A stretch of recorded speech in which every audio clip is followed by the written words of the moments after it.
We have been in the low division.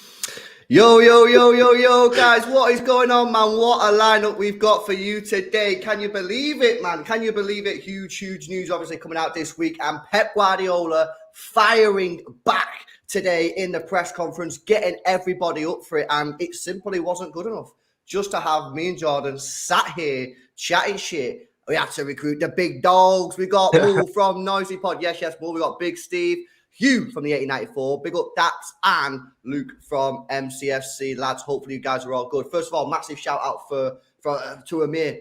You guys know UMIR, innit? You know what I mean? Big social media blue on Twitter. He made that video. It kindly allowed us to use it, man, on the thing. I needed to get it on there, man, to get people hyped. But yeah, let's get straight into it, man. I've got a couple super chats, but we'll come to them in just a few moments' time.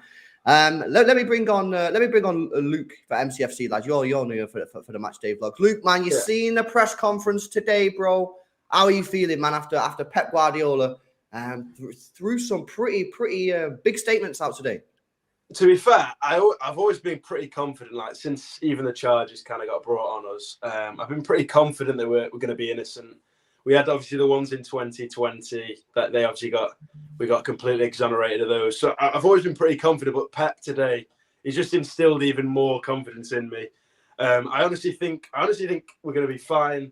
And I just think that the confidence Pep has showed, he's kind of spoken there for the whole club, and he's called out a few names, obviously. He just knows what he's doing.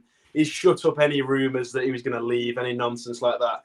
People, digging up old quotes, giving no context to these quotes at all, and I don't think he was ever close to even leaving. There was nothing about that, and he just completely settled all the City fans, and he's got us hyped for the rest of the season as well. I'm sure the game of the weekend, every game from now as well, is just going to be like a cup final. I think the atmosphere is going to get going, and Pep, he just knows what he's doing. Yeah, I completely agree. Daps, also first time on the channel for Daps. Daps, how you doing, bro? How are you feeling, man? After this week and today, man. You know what? There's one thing he said that was just powerful when he said, together, no, we're alone, but together we're not.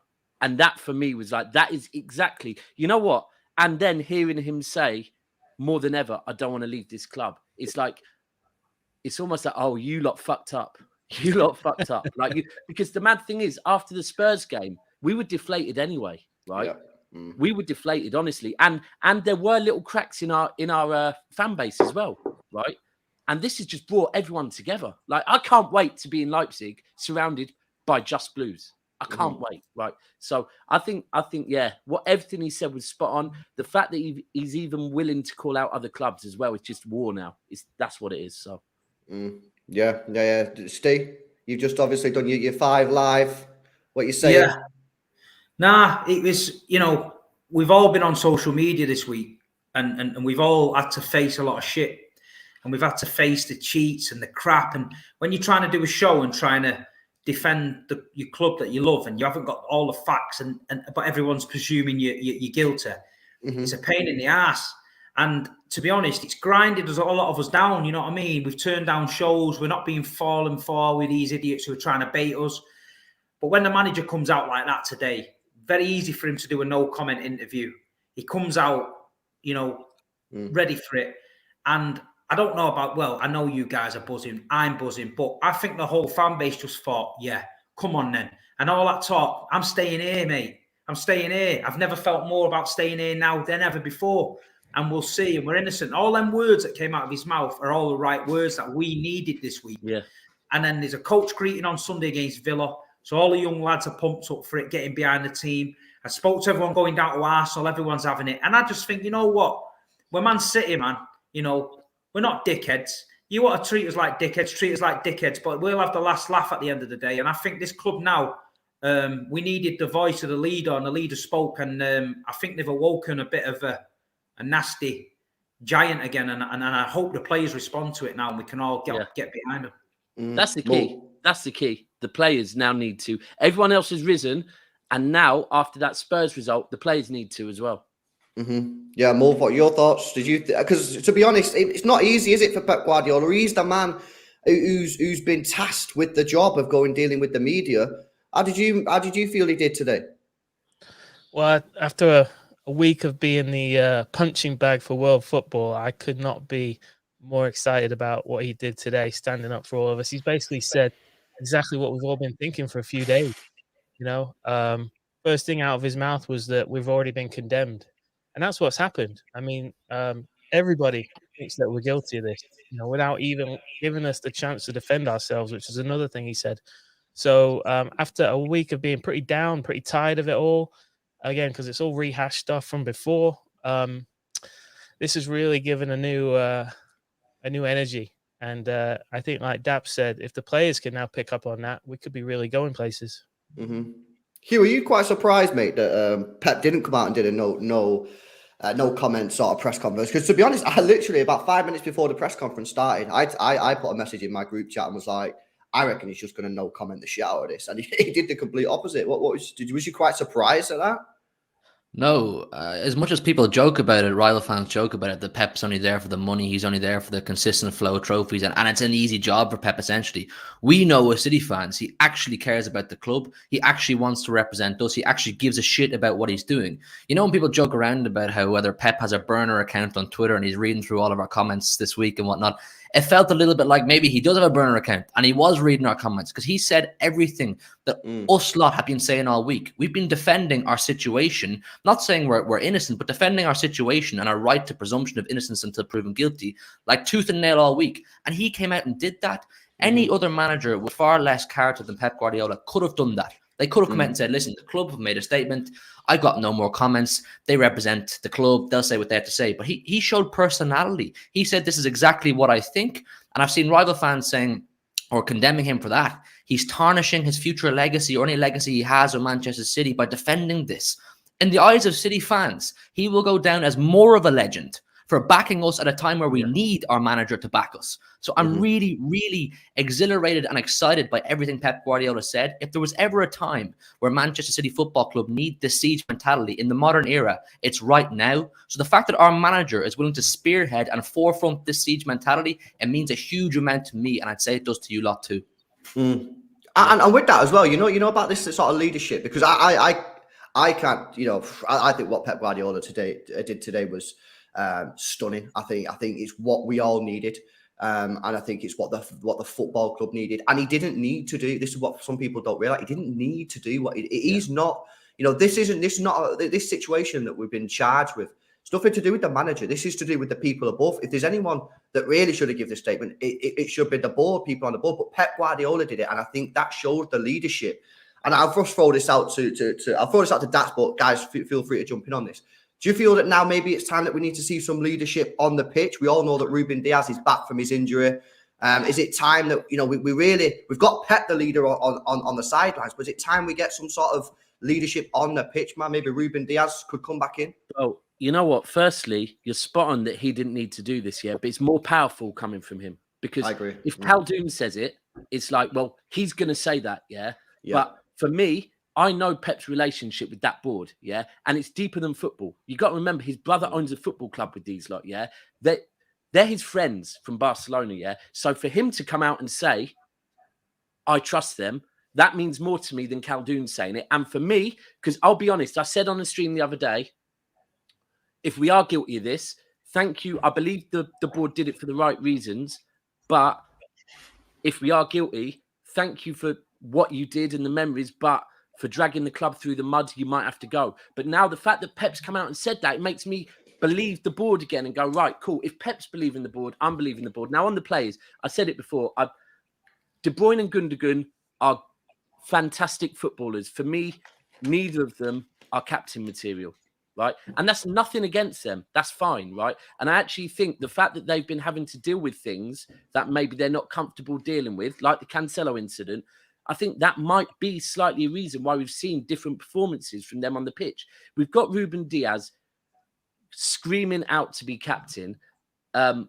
It's just whether Pep goes with it or not. I don't know if he will or not. Because let's be clear, I don't think any of us want to be like Man United and drop a captain midway through the season. No. But by the way, just to clarify, I wasn't talking about giving Ruben Diaz a captain now. I'm just talking about getting him in the side now. Oh, he has to. I don't know why he is. I mean, I know he's been injured, but he's been back on the bench, coming on as a sub for what, 4 or 5 games now? Mm-hmm. So, but look, I'm going to go back to what I always say. We have to trust Pep. It's hard after the Spurs game, but we have to. But for me, it's Ruben Diaz and Laporte all day long at the moment. So, Any of you lads got a thought on maybe get a leader on the pitch, Ruben Diaz or anyone else? Some people are saying, maybe Rodri, but obviously Rodri plays anyway. Yeah, I just think you got to get Ruben Diaz back in there. I think maybe the Spurs game, obviously, maybe in hindsight, might have been better to have him. But I think from the forefront, like the kind of counter-attacking play they kind of go for, I don't think Ruben Diaz was the man for that game, especially coming back, because I could just see him getting kind of rinsed by somebody like Son. And I think maybe this game this weekend is the one to bring him back for, because then he's got that platform kind of for the Arsenal game. If you're going to bring him in against Villa, hopefully get 3 points. And then if you win that game, stick him in against Arsenal and you're ready to go then. But yeah, I think we do need to get him in there, definitely, just for his leadership at the back. And he keeps a good line as well. And obviously everything else he does. Mm-hmm. Yeah, no, I think so. I think it's time. I think it's time that Ruben Diaz gets in it. And that's nothing to do with performances from Akanji or Ake or whoever else. I think it's purely the fact that, Pep Guardiola today is, he's trying to rally the troops, man. And when you're trying to rally the troops, for me, you've got to have your main leader, the guy who's going to, get the boys going on the front line. And for me, I think that's Ruben Diaz. And I know he's loving Akanji at the moment because what he can offer that maybe Ruben Diaz can't. But right now, if we have got this siege mentality, everyone's talking about this siege mentality. You've got to get the players who can not only deal with that, because siege mentality is all great. Oh yeah, the all haters, let's go out and do it. You've also got to kind of own it. You've got to have a little bit of arrogance about you when you go out on that football pitch to say, F you, we're Man City, let's go and win this game. And I think you've got to have players on the pitch who can do that. And for me, Ruben Diaz is 100% that player. Steve, okay. Sorry, just quickly. I'll give you Ruben Diaz, but he's got to be partnered by Laporte. You've got to have somebody back there with a footballing ball sack to actually play a forward pass. You know what I mean? Like when Stones is out, Laporte has to be in. One of them has to be in the team. You can't have 4 guys at the back that pass the ball side to side. Somebody's got to have some bollocks to play the ball forward from the back. So I'll give you Ruben Diaz for the leadership and all that, but he has to be with Laporte or Stones. Stones is out. So give me Laporte. Mm-hmm. Yeah, Steve, you're at the games, man. You're always at the games, and that. Well, what do you make of? What do you think the reaction will be on Sunday? Because before this, obviously, we've just been beat off Spurs. I could have imagined, maybe the fans to be kind of deflated. But do you think that this is really going to get the City fans going now? We've seen what happened with UEFA. You know, the City fans, especially on social media, we're all ready for it. You know, ready for the fight. What do you expect the atmosphere to be like? And obviously, the rest of the lads who go to the games, jump in on that. But I'll start off with Steve. We've got to step it up. You know, we've been backing them, but we know there's something missing. We can't sugarcoat it. We're not the same side. We know that. But we've been looking for a reaction. It's not been coming. We should never be beaten off Southampton in that cup game. We should never be beaten off Tottenham that weekend when Arsenal dropped points. You know, that's not what happens when the Man City of old. As soon as we smell blood, we go out there, we get the job done. Mm-hmm. So we haven't been doing that.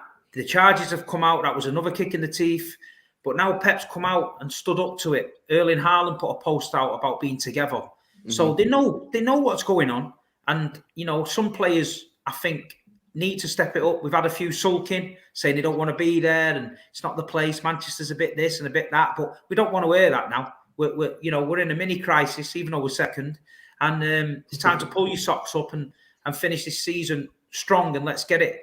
But the thing that gets me as well is just a big cloud over the club now with this.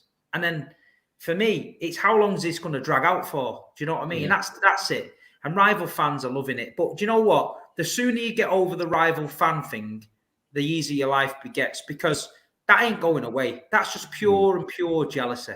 And what got me is, you know, when they say Manchester City, you know, nobody cares about Manchester City. You win the league, nobody cares. You know, whatever you do, nobody cares. You're just Manchester City. Well, I'll tell you what, the whole fucking world is talking about Manchester City. Manchester City's in everyone's mouth. They're in everyone's DMs. They're all trying to rattle us up and all that. So considering it's a club that nobody cares about, it's definitely rattled a few cages. So I just hope now that the fans and the manager are together off the pitch, but it's them boys on the pitch that've got to do it for us, because if they don't do it, you know, we're the ones getting the shit again. Yeah. Yeah. Hugh, Luke, anything to add on that? What do you reckon the fans going to be like on Sunday? Do you reckon it will be a fierce atmosphere? Yeah, as Steve said, you know, we've got the 1894 group, we've got the the fan group before the game. I think this is kind of fueled, like as Steve said in his video a bit. The fans haven't been poor, but we've kind of lacked something a little bit, especially with the results not going our way. That Spurs game as well, like Steve said in his video, was a little bit flat. And I just think this whole thing collectively it's gonna fuel us. It's gonna give us a bit more kind of passion. And I think the fans are gonna be sort of on top form now towards the end of the season. Sorry, can I just say something on the fans that I noticed? And Steve, well, all of you, I don't know if you've noticed this, but Spurs game, Steve, you spoke on it, and Huey, you spoke on it. In the concourse, the City fans are phenomenal, right? Fucking bouncing. Yeah, it was louder than I've ever heard Steve, it in that Spurs game, yeah. The young lads, right? It's the young lads, yeah? Yeah. But out in the ground, it's not the same, right? Yeah, and I've always said this with City's fan base, that we are split, right? You've got, like, a prime example is, if you look at Atletico, where we got a bigger ticket allowance, the young lads were out there, it was bouncing. Then Real, where we didn't have as many young lads out there because the ticket allocation was a lot smaller, right? And it's not as bouncing. So and it's because of, we had, you know, we've got this period where we did drop leagues, and, you know, some people at a certain age wouldn't have chose to support City. But I feel like the elder lot, us lot, and the younger lot, we need to come together and we need to egg each other on and get the young lads out the front, because at half-time we were 1-0 down. And I think, honestly, they just wanted to stay in the concourse and have a drink, right? But we've got to get everyone out in the ground singing together as one. And this is it for me. Yeah, I'd agree with that, to be fair. I think there is a slight bit of a divide, especially in the ground as well. I mean, as you said, like, there's a bit of a divide. I think, obviously, naturally, where kind of the seats are, I find you get pockets of, like, the younger lads and pockets of sort of the older boys, and there's not really much of a mix at some allocations. So especially that Tottenham game, there's like a few pockets of singing going on here and there, but there wasn't quite like the together kind of thing you've mentioned. So I suppose that's what we need to do. I can kind of understand it in a sort of weird way, and I can sympathize with the fans who maybe come in with fantastic energy. I mean, I've been to a lot of the away games recently. I've been to Stamford Bridge, I've been to Old Trafford, I've been to to Tottenham, and a similar pattern followed the atmosphere, you know, within the concourse out to the stadium. The concourse absolutely hopping. You can guarantee with any City concourse, it's always at least very good. But you guys that were at Tottenham on Sunday will agree it was excellent. Then we move out into the pitch, and the atmosphere sort of kind of followed out there as well, and the game starts. That's when the players have to kick in and keep us going. Chance creation. Give us something to stay off our seats about. Give us something to feel like, right, if we keep this going, they'll keep going. They're reciprocating our energy. But what I'm saying about those 3 games that I was at, it was similar patterns both on the pitch as well. Because once the game kicked off, we're creating sweet fuck all. It's pass side to side, pass backwards. And the fans are kind of sitting there pulling their hair out, saying, give us something to get noisy about. So I see both sides. I see the fans do have to keep on them and keep on their arses. Like, come on, keep this going, lads. But I can also understand when the team aren't giving us much to get off our seats about. It's kind of hard to keep that going. So it's a bit of a catch-22. You're right, because that was Tottenham at home. Half time, it's frustration, right? Second half, literally all they had to do was chase one ball, press, win one ball back, right? That means a lot to the fans, right? If you chase and win a ball back, yeah, doesn't matter where in the pitch, the fans get behind you, right? And it's that second half against Tottenham. I was in the family stand that day, and the family stand was loud because we were chasing every ball in the second half. But we have to just do that. The players, Steve touched on it at the beginning, we have to start against Villa like we have most second halves. We got to come out the traps early doors. I think I've watched Steve's videos, and I was on his Instagram the other day, and I fucking 100% agree. We are too easy to play against at the moment, and you know, there's no one in that team who would get a straight red card, man. You know what I mean? And I'm not saying that in like a bad. I'm saying like there's no one in that team just to go through someone. And here's an example for you, Lewis. Yeah. Last season, Atletico Madrid away, they put it on us, mate, right? And we shown a side to us that I didn't think we had. I'd never seen that. I'd never seen that before. Rattled them to death, and we got the draw, and we got through. If we played Atletico Madrid today, the same team, they'd fucking murder us, mate. Yeah, because our lot go missing. And whether Fernandinho and people like that, obviously, we knew he liked to mix it and that. But I think Pep said Tottenham at home. Was it when Rico Lewis is getting booted all over the park and nobody steps in? Exactly. You know, that's a bit. That's when you know. And do you remember the great Arsenal teams over the last time? They had a soft underbelly. You know what I mean? If teams like Bolton and Stoke used to get points off Arsenal by rattling them that way, and Man City, we always Vincent Kompany, Joleon Lescott. Joleon Lescott said it in my interview with him. He said, "Hey, we had a great footballing team." He went, but if it went off, he went Nigel De Jong. You know, Balotelli. Yaya as well, Steve. Yaya was a good one. Yeah, Big Yaya did always have a goal. But this City team, I think, is a touch soft. But then when you combine that, you could actually count on one hand. You could count on one hand, maybe even less, the amount of players that if something breaks out in the middle of the pitch, you can guarantee they'll jump in. And someone who maybe doesn't get their flowers from Ederson's the only one that's got ready for the Jack Grealish has a bit of fire in his belly. He'll get stuck and he's not afraid to square up. So does Erling, to be fair. Erling does. Yeah, Erling does. Ruben's the one. And Ruben, that's what I'm saying. You can do it on one hand. You can do it on one hand. When the whole team needs to be on that. Listen, you have to give them their credit where it's due. At least when United broke out into a fight last week and Casemiro was sent off, the whole lot of them were in. And that's what Ten Hag has them doing. You have to give them that credit. But we don't have that same amount of players who are willing to jump in. So it's a thing from the fans and the players. Everybody. But when you combine that, though, Hugh, when you combine that sort of like lack of balls or whatever you want to call it, and then the lack of chance creation, you are right. There's, fans can start well, but they need you to do something to keep the energy going. It goes flat. With chance creation or a big tackle or something like that, and it'll keep going. But I've been watching games. I don't know about you lads, but like I'm getting to like 70 minutes in a game or something, and I'm sat there going, we are not going to score a goal. I'm bored. You know what I mean? There's nothing happening. Do you know what I mean? And I think that now these players, man, after what's happened this week, if we don't see like some courage on that pitch on Sunday, okay, now I seriously worry, man. Like what's going to happen this year? Because we're still people are writing off this season, mate. Like, I've seen people writing off this season. What do you want? 5 points behind Arsenal or something like that? Like, we're not a million miles away. We've still got to play home and away.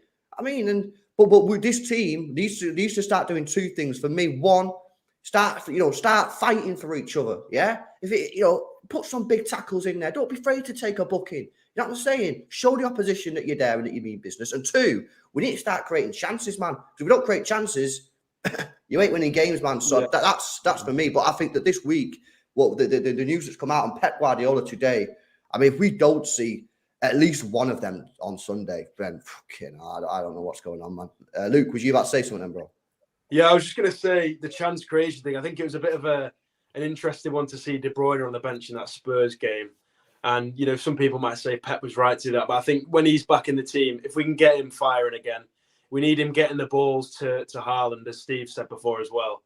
And, yeah, you just got to get Haaland, get the chances. He's scored 25 league goals this season, which is just a ridiculous number. If you can get him more chances, we should be laughing with that. But, yeah, we need to get De Bruyne firing again. I think, Luke, Graham Souness said the other day that all they have to do is get their head up a little bit earlier. He said Jack Grealish has to get his head up a little bit earlier and look for Erling Haaland's runs. You watch Jack, he'll bring the ball down. First person he's looking at is the fullback. He ain't looking at Erling, he's looking at the fullback, and he's looking which way he's going to go, and he's trying to drive in the box. Erling's already made a run and checked back twice. And Riyad's the same. He traps it out the air like nobody. And then instead of his first look up should be, there might be an early one on here for Erling, just to dink it round the fullback and get Erling in. It's no, same thing, looking at coming inside and then twisting up. And I think if them two players can get their head up a little bit earlier and have a look for Erling's runs. How many runs does he make in the game, lads? Yeah, it's crazy. It's crazy. He just seemed frustrated. And he's frustrated. He is. Steve, I'll be honest, right? Because the one thing I think we miss is that directness, whether it be someone going direct themselves, right? Because I won't knock Alvarez having one touch and letting it off, right? That's as effective, because if the keeper can't keep hold of it, there's going to be someone straight down his neck chasing that ball, Haaland, to follow it in, right? Or the other person, I think we are missing Foden, you know, because Foden can be very direct at times. Yeah, but Foden's been poor, though, that. So if I know, I agree with you, but he needs to come back and really get on it. Because I agree with the point. I think we do need him, but have been poor. he needs But to if sort we're his head out. talking about catching up this Arsenal team, it now is at a point where, like, with all due respect to Rico Lewis as an example, right? Amazing for his age, but he's just turned 18. Do I think right now a Manchester City team with Rico Lewis in it is good enough to win the league? Not at the moment. And that's the same. So I hear what you're saying about Foden, but for me, we need Foden, we need Bernardo Silva, we need Kevin De Bruyne back to their best. And it's now a case of we just have to go with it. Pep, and this is on Pep. He has to drive them. He has to remind them who they are, what they do season in, season out, and get them back firing. We need Foden back for me. Well, you know what I do, Daps. Yeah, I'm a bit emotional guy. I mean, I love playing on an emotional game. If I was Pep Guardiola, I'd get Phil Foden in his office and I'd say, "This your club, yeah. This your club. Look at what they're doing to your fucking club, lad. You know what I mean? You're the City fan in here. You're the one out of everyone in this team who's born in Manchester and is a City fan from day one. Go out there and show me what you can do, man. Because I love Phil Foden. We all love Phil Foden, but there's been too many times this season where he's just ghosted games, man. You know what I'm saying? And people bring out his stats. His stats are decent, but there have been, especially since the Liverpool game when we lost 1-0, he's ghosted too many games. I get him in there, me, and said, we all know how good you are. Your club is under attack. Go out there and show us what you can do. Because, you know, I think you've got to lay it on the players now. You know what I mean? Because what else can we do, man? Pep's doing his best. He's not out on the pitch. The board are fighting this off. They've got the best lawyers. The fans are going to do everything they can do on Sunday. But we can only do so much. And this is what I'm saying. It's time for the players on Sunday. If they really love this football club, if they really, really love it, then go out there on Sunday and show us some passion, some aggression. Get stuck in, man. You know what I mean? I want someone to take out, one of them midfielders early on. Get the fans up for it. Have a couple of shots from 25 yards, whatever. Test the goalkeeper. That's a pass round the edge of the box for 20 minutes only to lose the ball. I'm saying that's... Yeah. You can say the Manchester thing to Phil Foden. You can play on the emotion for Phil Foden, but I think you can actually exhaust that point to the whole team. I just wonder, or I believe there is probably slightly more of this on Pep than maybe we're saying. I think he has to tweak a few things. It seems to me, anyway, from what I've been watching, is there's an over stubbornness to retain possession at all costs, even if that is to the detriment of chance creation. I mean, the game that sticks out in mind for me was, it's happened in loads of games, but the Old Trafford game, I was watching that one particularly because I was watching runners in the front three make run after run after run. And there's so many chances where people like Bernardo and other creative players are on the ball, can make that quick, snappy pass through, and they don't make it. I just wonder, is it they're so afraid of taking a risk and losing possession that they won't make that ball. Pep has to say to them, be afraid to take that risk. It's okay if you lose the ball, just fight to win it back. Because right now it seems too many players are afraid to give away possession at the cost of creating a big chance. So it has to be a tactic change, a mindset change, as well as maybe play on the emotions. Tell Phil Foden they're slagging off Manchester. A couple of things on that though, Hugh, that I'd say is, first of all, I'd go back to what Moore said before. And if you look at that United game, look at the possession stats. What was it, like 70%? Half of those passes were just Ake, Akanji, and Kyle Walker. We had 700 passes, 400 between Ake and Akanji. So then what happened is you had Bernardo Silva. He had to drop basically to the centre-back position to try and get the ball forward. What you need to do, you need to get someone like a Laporte or a Stones, but obviously Stones is out, to get the ball forward, get the ball past Rodri into your midfielders. The problem that you have with Bernardo Silva is he's never really been that David Silva player who can play the ball in behind. If you look at his stats over the last years that he's been at Manchester City, he's not got many assists. He's not a David Silva. He's not a Kevin De Bruyne. He's a workhorse. What we need right now is creativity, and that's Kevin De Bruyne. And for me, Phil Foden. Phil Foden played his whole career in that 8 role, in that behind the striker, creating chances. I think right now we are dying out for Phil Foden in that midfield position, behind Erling Haaland, running at defense. He's got quick pace. He can play the ball in behind. He can shoot. He can get goals. And I think that's what it's. And you've also got to remember, guys, we're under attack. You want players who want to fight for the club. I love Bernardo Silva, but you don't want to be here. Gundogan is obviously, we all love Gundogan, but again, he's possibly leaving at the end of the season. Yeah. You know I've got to play players who want to be here, man. You're right, because if you look at Foden, Liverpool, Man United, he always usually turns up in those games because he gets it. Bernardo Silva used to. The one thing I said this probably about a month and a half ago, that I hope someone at City pulled when Bernardo Silva's form started dropping, that someone grabbed him, pulled him in a room and said, listen, we get it. You want to go, right? We're not going to hold out in the summer for 80 million, 70 million, 60 million. I'm just going to throw it out there. If someone comes in with 30 million, we'll let you go. However, here's the key. For the last 3-4 months, we want the Bernardo Silva that you've given us for your whole time at City. We need you one last time in the league and in the Champions League to be the Bernardo Silva that gets it, gets what playing for Manchester City is, and goes out and puts a shift in. If you do that for us, we won't hold you again. We'll let you go. But I don't know. We have to pull at all their strings. You're spot on, whatever it is. And look, that's where Diaz comes in. Diaz is that one player. If he puts in a tackle, he's high-fiving. If someone scores, he's running the whole length of the pitch to celebrate. That's what we need. We need that everywhere. Yeah, no, 100%. Let me go through some of these super chats then, guys. Got a couple of comments coming in. Big up to Obey. He says, we are a family and we go to war together. Then he gifted 10 memberships. Yes, Obey. Appreciate that for the 10 gifted memberships. Dr. Footy says, the City mafioso in the house tonight. Braze City till I die. Yes, Dr. Footy. If I can find these, by the way, I will put them up on the screen. Obey then also says, in City I trust, in City I believe, in Pep I trust, in Pep I believe. Little Shakespeare driller right there. We've also got Cundino with a 179 says, may the Prem burn to the ground trying to destroy us. And again, I've been mentioning this on the streams of late in that, you know, City fans will turn against the Premier League. I'd be very, very shocked if when the anthem goes off on Sunday, it doesn't get booed. I thoroughly believe that will happen. Obey then says, my brother's on the chat. I love it and I love you all. I'm working at it all. Everything will all be good. Faris says, fire trap by Future and big up the panel and Pep. Yes, Faris. And obviously big dubs there to the panel. Diego, I think it is, member for 2 years, says, need to add this battalion of City content creator goats to City's lawyer team. City till I die. I don't know about that. You know, I don't know if you really want to. Well, you know what I mean? Anywhere near a courtroom.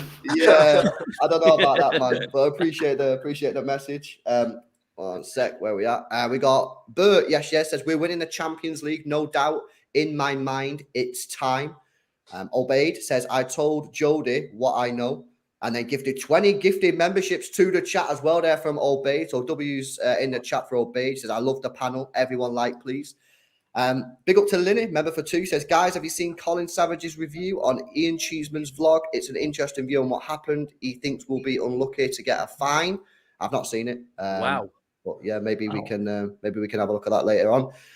Sir Alan, yes, all the way from Australia, says, City till I die. Well done, Pepper. So, you know, more More positivity for Pep Guardiola. Big up to Obey for another 10 gifted memberships to the chat. Yes, Obey, going wild tonight, man. MCFC Snooker says the Brentford loss was the match where I thought something isn't right this season because it's the first time I've seen us get bullied in years. City till we die. Lou says, member for 5, says, yes, Obey's the goal. Thanks, mate. And this is the real big 6. A conference call of City's brightest. Yeah, I'll let you deal with that, Hugh, next time you're on the show and adapts on the extra. Where are we at now? We've got Nick Toll says our performance will come down to our pass accuracy. Maybe you're saying we need to improve our passing. Fair enough. Dan, with a member for 7 months, says I love you guys. Hope you do a podcast regularly. City till I die. Big up, Dan. Sans, the Brody, member for 3, says, yes, lads, I love this kind of stuff. Can you possibly do it regularly? Another shout for a regular show. Well, I'll definitely look into that, man. City Bias TV, member for 6, says, hopefully this is a regular stream.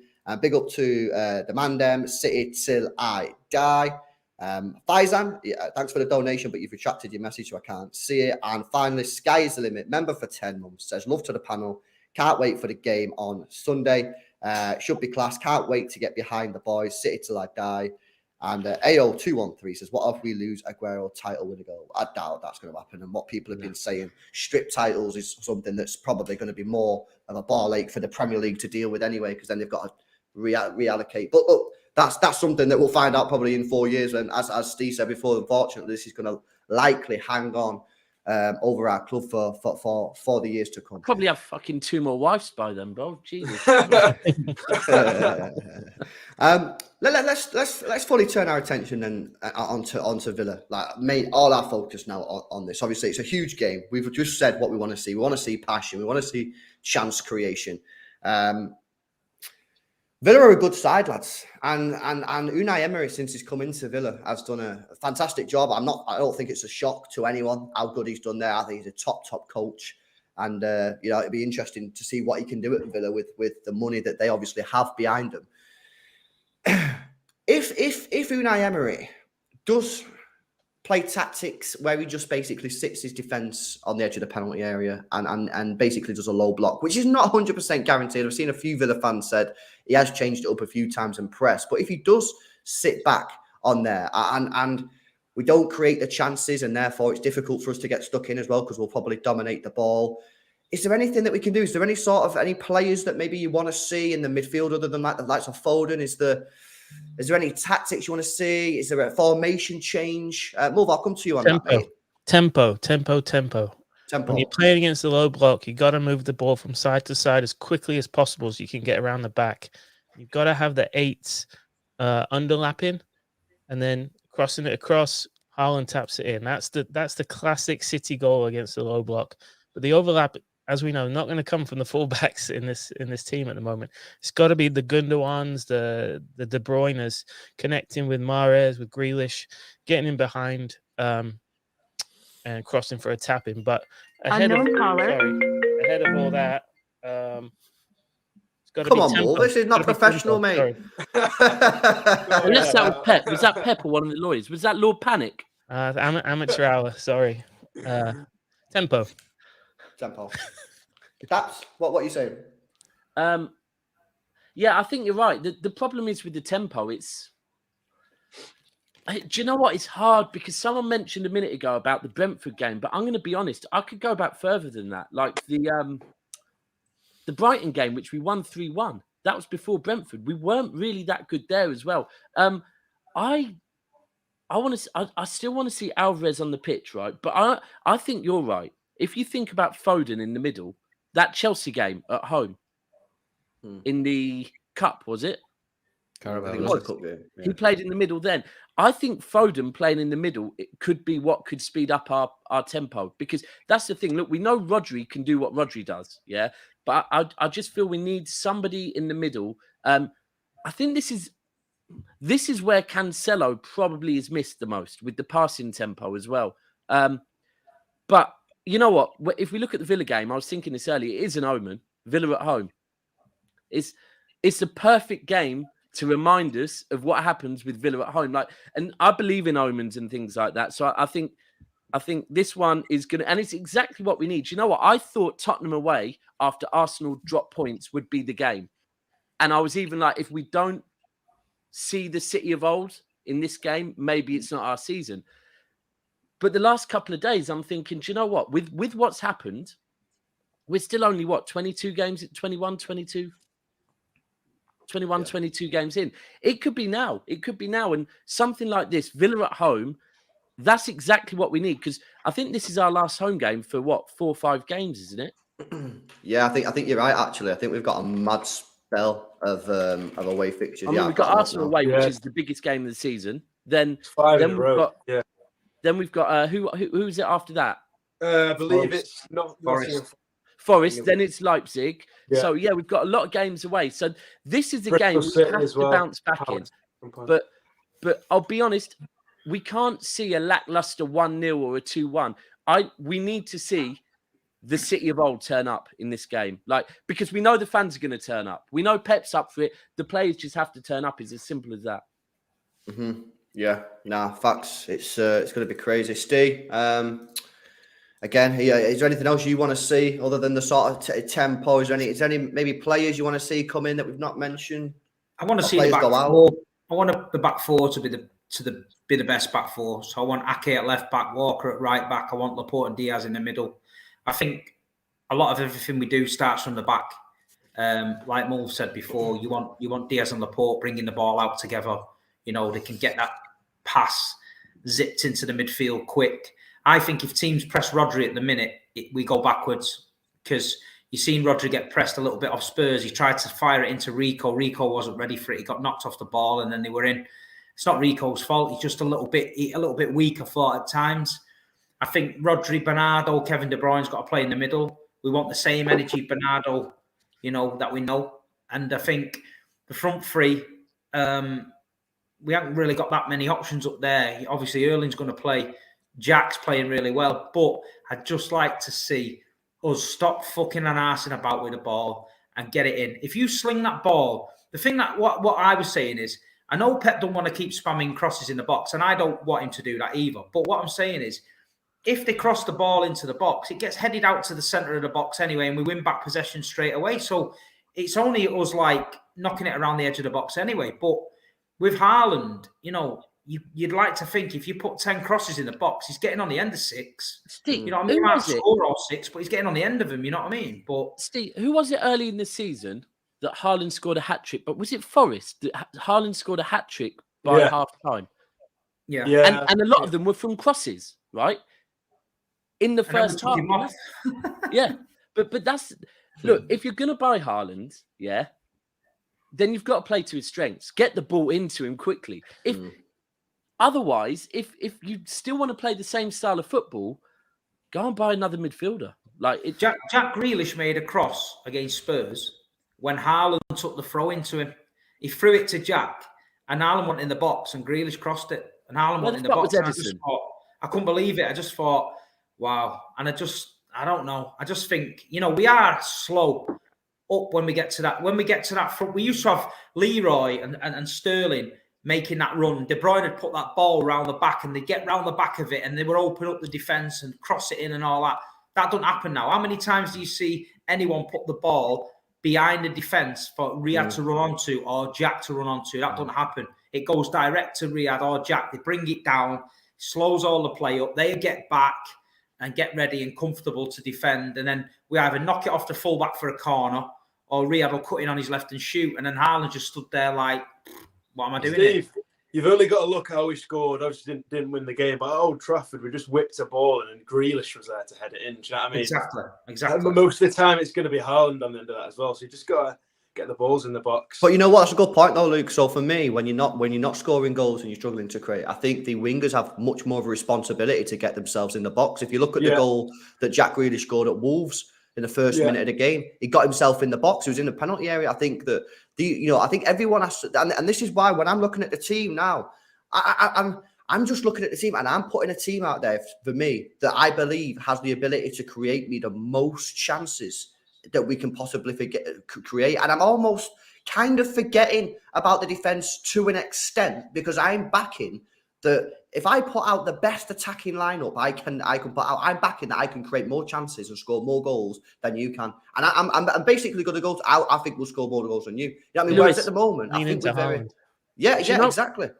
Do you know one thing that I don't think's being spoken enough, right? Is, and this is where we're being maybe a little bit, we're talking about the defense more, is the one thing that we've always been very, very good at. And this for me is Bernardo Silva, Rodri, De Bruyne, or Gundogan, is winning the ball back in the opposition's half, recycling the ball within 3 to 5 seconds, right?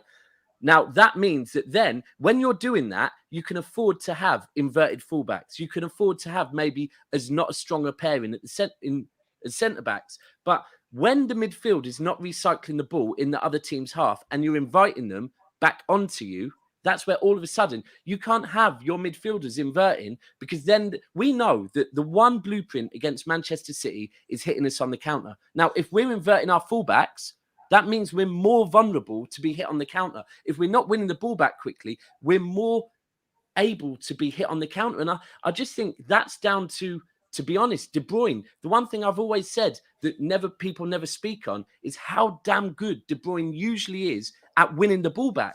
And this season, I haven't seen it as much. Yeah, well, the thing is, obviously, the inverted fullback. In fact, before I go into that, Steve put out his back four before, right? Was it Walker, Diaz, Laporte, Ake? Does anyone on this panel disagree with that? Luke, you look like you're having a little think.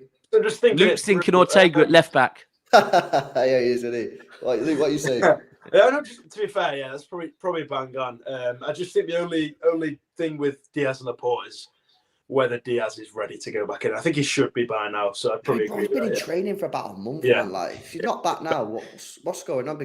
Yeah. So we all sort of agree on that. I think obviously Rodri plays in that midfield position, and then it's a case of, well, who'd you put in the middle? Obviously, we've just seen that super chat from Oliver about Gundogan can get himself into the box, and obviously Mr. Whippy, as we all know. I'm going to put out there my midfield for Sunday would be Rodri, Kevin, De Bruyne, and Foden. I'd just send it. And yes, some people might be like, "Oh, that's a little bit too attacking." Like, come on, man! Have you not been watching the football that we've been playing? We're dying for a shot. You know what I mean? We're dying for a shot. You know when Lewis, you're playing a team as well that they've just conceded 4 to Leicester. Do you know what I mean? Like at home as well. You just got to make chances. Like I could see that as well. I don't know if Foden will be in the middle, but I think the alternative to that would be putting Gundogan and De Bruyne and Rodri. I don't, Luke. You know what? I don't mind Gundogan in there. And in fact, I think when you're looking for goals, I think he's clearly the better option than Bernardo. His stats prove that. I think he definitely, in my opinion, has a better relationship with Ilkay Gundogan in terms of the runs and passes. We've seen that a few times from Gundogan this season. But for me, I'm looking moveset. Talk about tempo, pace. I mean, Ilkay Gundogan doesn't scream pace. He doesn't scream tempo. He screams. Yeah, exactly. He screams karma. Yeah. You know what I'm saying? Time on the ball, controlling the games. But right now, I think we don't need that. I think we need a bit of chaos. I think we need chaos in the team. I mean, Darwin Núñez against Spurs. I think we just need to full send it, man, and you know, maybe just have players just doing something that they've just not done and play with a little bit of freedom. And at the end of the day, we're second right now. You know, we've got to beat Arsenal home and away, and even if they win their game in hand, that still won't be enough. You know what I mean? So let's go and attack games, and at least if we don't win the league, let's play some good football, create some chances, and score some goals. So listen, it's going to be crazy this Sunday, man. It's going to be huge. Got some questions in here before we wrap up. Got some questions in the Q&A section. What I might do is I'll ask each person a question each, so they can. But obviously, guys, feel free to jump in on this one. Des Doyle. So I'll start off with Move on this one. He says, "We know how Pep feels, but do you think that the players feel the same way?" All right, Des. Yeah, I would hope so. I mean, their credibility is being questioned here as well. Their achievements are under the microscope, and they're to be stripped away, as it were. So yeah, they'll be looking to cement their legacy as City players over this successful period. So yeah, they'll step up for this, absolutely, because their quality's in question too. Mm-hmm. Yeah, cool. I got a question here for you, Steve, but if you don't want to answer, I'll give you another one. The first one is, do you think, if we are guilty, do you think that the board need to go? If you don't want to answer that, that's fine. But do you think City need to spend big in the summer, if you don't want to answer that first question?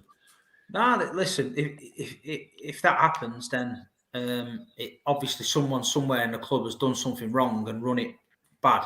So, like with any business, whether I owned it or not, if someone's not done the job properly and caused us a lot of shit, then they have to go. So, yeah, I think heads would roll if that's the case. And what was the other one about the players? Do we need to spend big? Yeah, 100%. do you think we need to spend big in the summer? I think the reason a lot of the fringe youth players were sold with sell-on clauses on was to make room and to get money in. We've just made some more money off the Pedro Porro deal. I think that Illich went to Torino or somewhere. We made money off that. So I think we've got a big, healthy pot of money there. And I think Jude Bellingham is one they're pushing for 100%. But yeah, we definitely need to go big. If Chelsea are going big in one window and finding loopholes, sure we'll find one. It would also be a massive statement of showing this innocence that we're saying we have. Yeah, if we just stick to and maintain the objectives and targets that we've had all along, and it hasn't disrupted any plans we had all along, I think it's a massive statement from the club. So I would expect possibly even more aggression in the transfer market this summer than initially planned. I agree with that massively. It is a statement. It's a we've got nothing to hide. Business as usual, isn't it?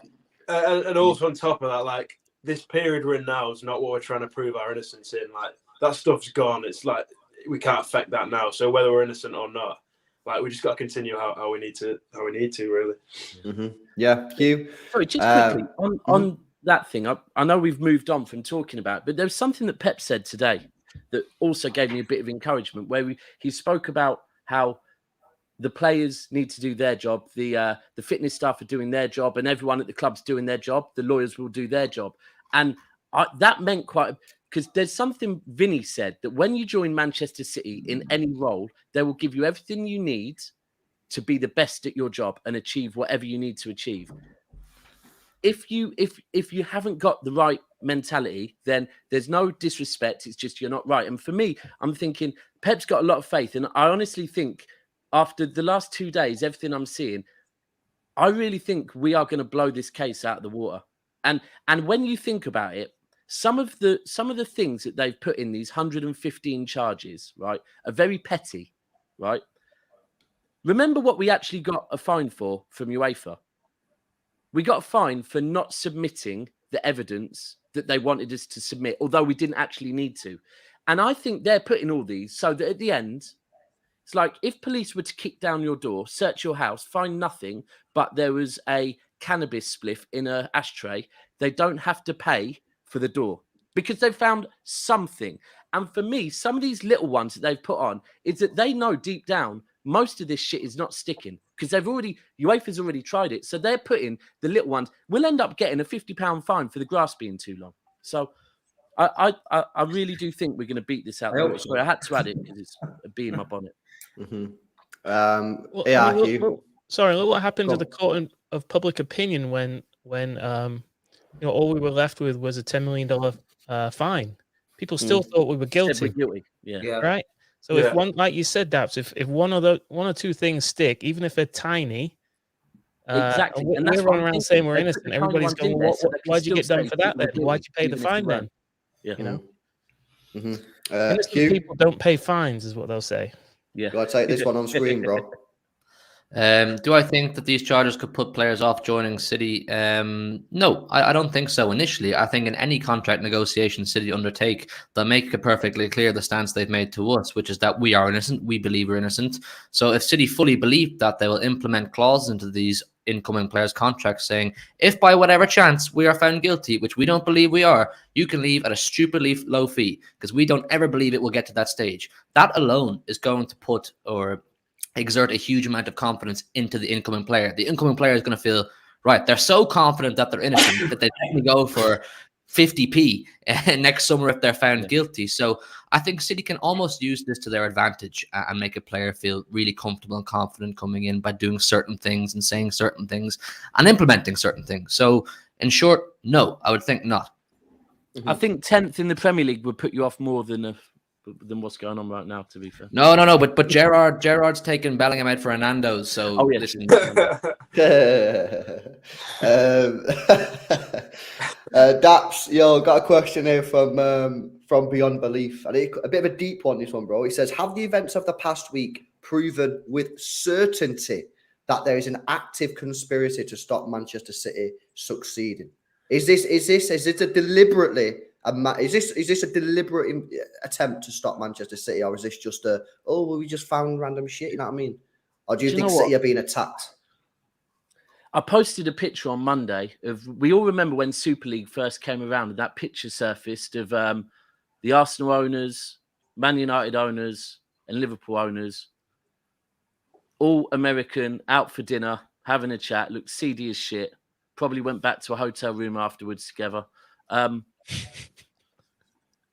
think that answers the question, really, doesn't it?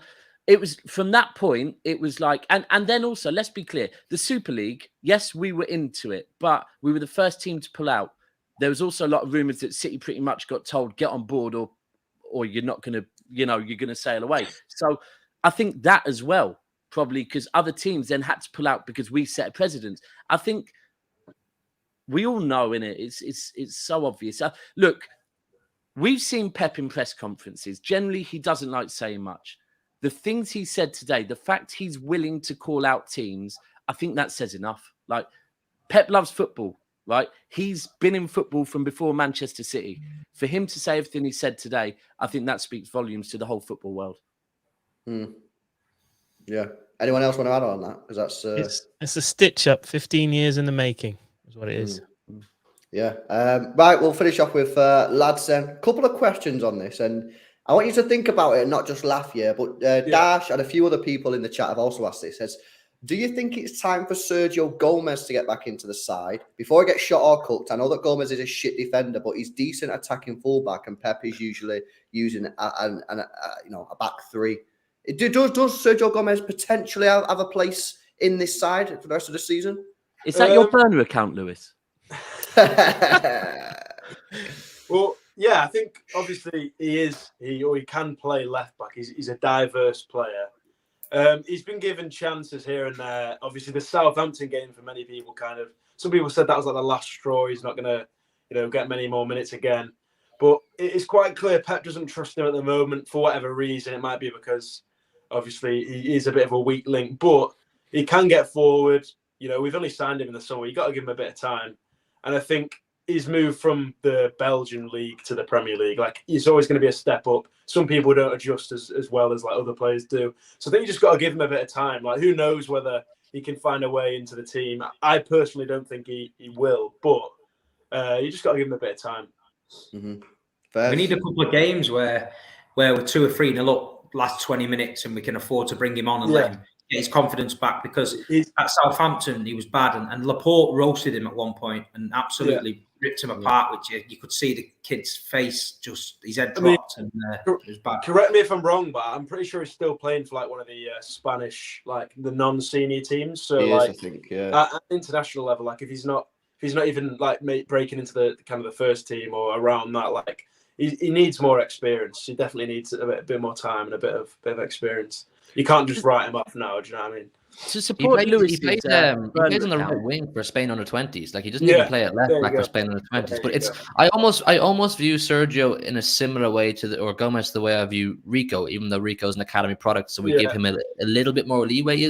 Gomez is so young and inexperienced at this level, he's going to make mistakes. Rico has done great so far, but when he makes a mistake, which is absolutely inevitable for an 18, 19-year-old, in a big pressure situation, he's going to make a mistake. Will we all write him off then and say, no, Rico's not good enough? You have to allow young players with inexperience to make mistakes, to grow and develop from all the situations at the highest level they're going to be in. So it probably is too soon to just write off Sergio Gomez. He's had a tough start, but it happens to all players. It's how he grows from it is the main teller. Sorry, and I will say, I just spoke a minute ago about Foden in that Chelsea Cup game. That was the game that I think Gomez played in, and Gomez looked really good in. So I do get that there's elements. We spoke about the pace and the overlaps, right? That is the things that Gomez would offer that maybe no other fullback we've got at the moment would offer. So I do get it. It's just, for me, if we're going to play Gomez, we need to be playing Diaz and Laporte.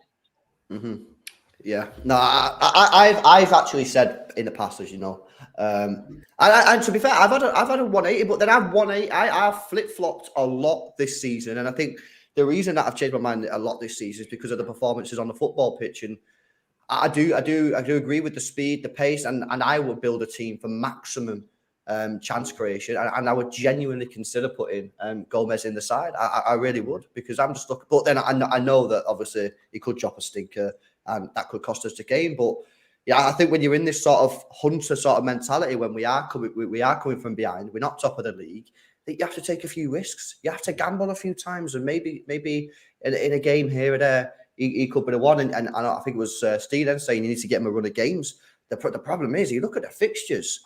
I mean, fucking fixtures are just like ridiculous. I mean, there's obviously never an easy game in the Prem, but you don't know where your next point's going to come from. You have to be 100% every single game. It's a crazy league. Yeah. Big up Dave with the super chat says, like I said the other day, all these clubs, all these jealous, desperate content creators of other teams crying, and the Premier League too. They're all absolute dossers. Bring on Sunday. Let's have it. I love that word, man. It's fucking funny. Dosser. Right, cool. There we go, boys. Anyone want to say any final words to rally the troops? Pep's had his say today. I just want to say we've just got to win that game of the weekend. I firmly believe we can still win the league. These people writing off the league, I don't see why you'd ever do that. 5 points of Arsenal. They've got the game in hand, but we've got to play them twice. And there's just under half the season to go. I firmly believe we're still in it, honestly. Buzzing. Anyone else? Has Luke spoken for us all? Just about the player, the coach welcome as well, that they're organising at 3 o'clock outside Colin Bell. So people moaning about the atmosphere, people moaning about, it's not as good as it should be, and that, well, there's your chance to prove it. Get there, get the bodies there. 3 p.m. And the main entrance of the Etihad there. Colin Bell. Let's just get behind the boys now. We've had a tough week. All of us have felt it. We're all passionate Man City fans. It's hurt. I've had a lot of messages this week. Even people are suffering from mental health and shit over this. And I know that's might be a stigma and that, but I've had that many messages this week of people that are suffering because the football club means the world to them, and they don't know what it means. They just don't understand it. We're not lawyers. We're not technical people. All this scaremongering in the press about stripping titles and going down and all that, it's all bollocks, man. Pep's spoken. He knows the facts. He's came out. He's told us what's going on, and we're going to be proven innocent. And we've all just got to get behind the team now, and let's get this season sorted out and get some trophies in the cabinet. Perfect. Sick. What a show, guys! Great show. Thank you all for coming on, man. I've whacked I've whacked everything in the title, guys. You obviously got Mo from the Noisy Neighbours podcast, sick podcast. Big Steve, you know what Big Steve's about. Instagram, YouTube. Everywhere, man. Guys are social media magnate these days. You got Hugh off the 8094 and the Big Six, Daps, NeverAFoul, and Big Six Extra, and then Luke from MCFC lads. All your match day vlogs, all your shorts, and all that kind of stuff. So, guys, go and help out everyone. Make sure you subscribe to the channel. It's Friday night, man. Forget about this now. Put it behind you. Go and enjoy the rest of your night. You can watch Brentford beat Arsenal tomorrow. Fingers crossed. And then the big game comes up on Sunday. Guys, enjoy the rest of your day. We'll see you in the next one. See you later. We have been in the